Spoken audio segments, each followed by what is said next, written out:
ഇന്നത്തെ റെസിപ്പി ഒരു പലഹാരമാണ് കേട്ടോ. സന്നാസാണ് ഉണ്ടാക്കുന്നത്. സന്നാസ് എന്ന് പറയുമ്പോൾ ഇഡലിയും അപ്പമൊക്കെ പോലെയുള്ളൊരു പലഹാരം തന്നെയാണ്. ഇഡലീൻ്റെ ടേസ്റ്റ് ആണോ എന്ന് ചോദിച്ചാൽ അങ്ങനെയല്ല, അപ്പത്തിൻ്റെ ആണോ എന്ന് വെച്ചാൽ അതുമല്ല. ഇത് രണ്ടും കൂടെ ചേർന്ന് വരുന്നൊരു രുചിയാണ് കേട്ടോ. നല്ല പഞ്ഞി പോലെയുള്ളൊരു അപ്പമാണ്. ഈ ഒരു അപ്പം കഴിക്കാൻ നമുക്ക് പ്രത്യേകിച്ച് കറീൻ്റെ ആവശ്യമൊന്നുമില്ല കേട്ടോ. പക്ഷേ കറിയും കൂടെ ഉണ്ടെങ്കിൽ നല്ലതായിരിക്കും. ചിക്കൻ കറിയോ മട്ടൻ കറിയോ അതല്ലെങ്കിൽ പോർക്ക് കറിയൊക്കെ കൂട്ടിയിട്ട് കഴിക്കാം. ഇനി വെജിറ്റേറിയൻസ് ആണെങ്കിൽ പിന്നെ നല്ല സോയാബീൻ്റെ കറിയോ അല്ലെങ്കിൽ പയർ കറിയോ അങ്ങനത്തെയൊക്കെ കറി കൂട്ടിയിട്ടും കഴിക്കാം. അപ്പോൾ ഇതെങ്ങനെയാണ് നമുക്ക് ഉണ്ടാക്കുന്നതെന്നും കൂടി ഒന്ന് കാണാം കേട്ടോ. അതിന് വേണ്ടിയിട്ട് പച്ചരിയാണ് വേണ്ടത്. സാധാരണ പച്ചരി തന്നെയാണ്, 2 കപ്പ് എടുക്കുന്നുണ്ട്. ഈ ഒരു പച്ചരി കൊണ്ട് ഉണ്ടാക്കിയാൽ തന്നെ നല്ല സോഫ്റ്റ് ആയിട്ടുള്ള അപ്പം കിട്ടും. പക്ഷെ നമുക്ക് ഇഡലേരിയൊക്കെ ഉണ്ടെങ്കിൽ, അതായത് ഡൊപ്പേരി ഉണ്ടെങ്കിൽ ഇത് കുറച്ചും കൂടെ സോഫ്റ്റ് ആയിരിക്കും കേട്ടോ. അപ്പോൾ അതുണ്ടെങ്കിൽ അതെടുക്കാം. ഇനി ഇത് നമ്മൾ സാധാരണ അരി കുതിരാനായിട്ട് വെക്കുന്ന പോലെ തന്നെ വെള്ളമൊഴിച്ച് കഴുകി നല്ല വെള്ളം ഒഴിച്ച് വെച്ചിട്ട് കുതിരാനായിട്ട് മാറ്റി വെക്കുക.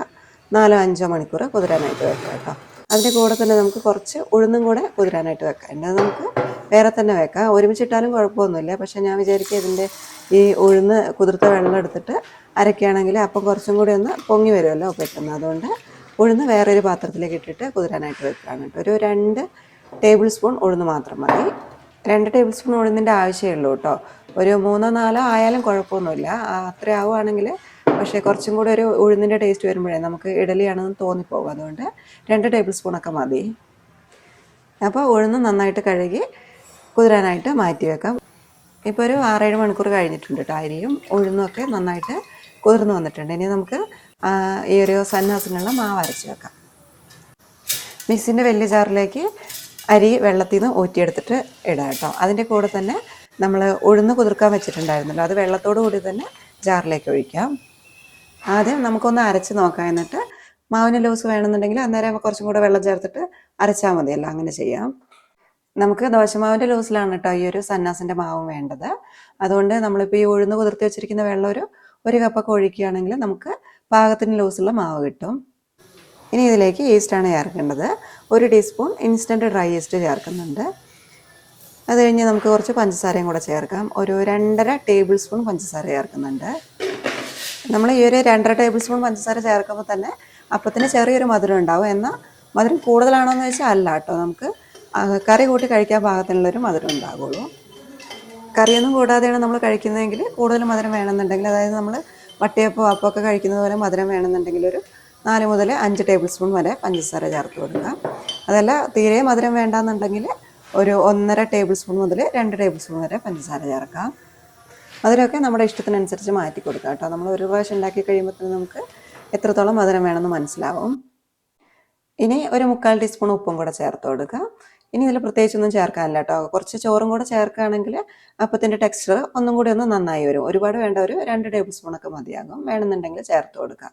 ഇനി കുറച്ച് വെള്ളം കൂടി ഒഴിക്കുന്നുണ്ട് കേട്ടോ. നേരത്തെ നമ്മൾ 1 കപ്പ് വെള്ളം ഒഴിച്ചിട്ടാണ് ഉഴുന്ന് കുതിരാനായിട്ട് വെച്ചിട്ടുണ്ടായിരുന്നത്. അപ്പോൾ അത് കുതിർന്ന് കഴിയുമ്പോഴേക്കും 1 കപ്പ് വെള്ളമൊന്നും ഉണ്ടാവില്ലല്ലോ. അപ്പോൾ കുറച്ച് വെള്ളം കൂടെ ചേർക്കുന്നുണ്ട്. മൊത്തത്തിലൊരു 1 കപ്പ് വെള്ളം മതിയാകും.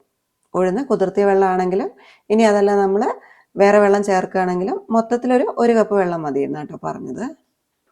ഇനി ഇത് നല്ല ഫൈനായിട്ട് അരച്ചെടുക്കാം. മാവിടെ ഞാൻ അരച്ചെടുത്തിട്ടുണ്ട് കേട്ടോ.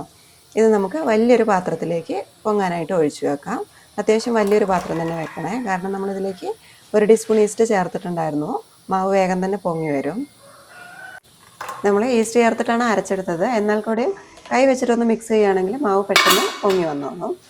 ഇനി അടച്ചു വെച്ചിട്ട് ചൂടുള്ള സ്ഥലത്ത് നമുക്കിത് പൊങ്ങാനായിട്ട് മാറ്റി വെക്കാം.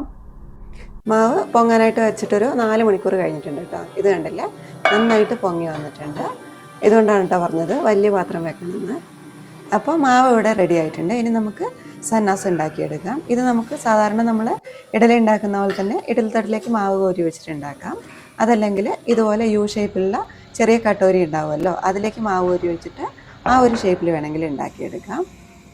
മാവ് ഒഴിക്കുന്നതിന് മുന്നേ ആയിട്ട് നമുക്കിതിലേക്ക് കുറച്ച് നെയ്യോ ബട്ടറോ തടവി കൊടുക്കാം കേട്ടോ. അപ്പം പെട്ടെന്ന് വിട്ടിട്ടാൻ വേണ്ടിയിട്ടാണ്. ഇനി ഇഡലി പാത്രത്തിലേക്ക് ഒരു 2 കപ്പ് വെള്ളം ഒഴിച്ചു കൊടുക്കാം. എന്നിട്ട് അതിന് മുകളിലേക്ക് ആദ്യം നമ്മൾ കട്ടോരിയിലാണ് മാവ് ഒഴിക്കുന്നത് കാണിക്കുന്നത് കേട്ടോ. അതുകൊണ്ട് ഒരു സ്റ്റീമർ പ്ലേറ്റ് വെക്കുന്നുണ്ട്. അതിന് മുകളിലേക്ക് പാത്രങ്ങൾ വെച്ച് കൊടുക്കാം. എന്നിട്ട് അതിലേക്ക് മാവ് കോരി ഒഴിക്കാം. പകുതി മാവ് വരുന്ന രീതിയിൽ ഒഴിച്ചാൽ മതി. ഇനി അടച്ചു വെച്ചിട്ട് ഒരു 8 മുതൽ ഒരു 10 മിനിറ്റ് വരെയൊക്കെ വേവിച്ചെടുക്കാം. ഇപ്പോൾ ഒരു 10 മിനിറ്റ് ആയിട്ടുണ്ട് കേട്ടോ. അപ്പമൊക്കെ വെന്തിട്ടുണ്ടാവും. വെന്തിട്ടില്ലാന്ന് തോന്നുന്നുണ്ടെങ്കിൽ ഒന്ന് ഒരു സ്ക്യൂർ വെച്ചിട്ടൊന്ന് കുത്തി നോക്കിയാൽ മതി. ഒട്ടിപ്പിടിക്കുന്നുണ്ടെങ്കിൽ വീണ്ടും അടച്ചു വെച്ചിട്ട് വേവിക്കുക. അതിൻ്റെ ആവശ്യമൊന്നും ഉണ്ടാവില്ല. 8 മിനിറ്റൊക്കെ ആകുമ്പോഴേക്കും വെന്തിട്ടുണ്ടാകും.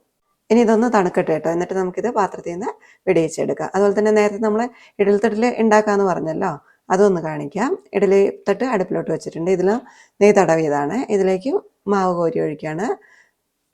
ഇത് നമുക്ക് എല്ലാത്തിലേക്കും ഒഴിച്ചതിന് ശേഷം അടച്ചു വെച്ചിട്ടൊരു 10 മിനിറ്റ് വേവിച്ചെടുക്കാം.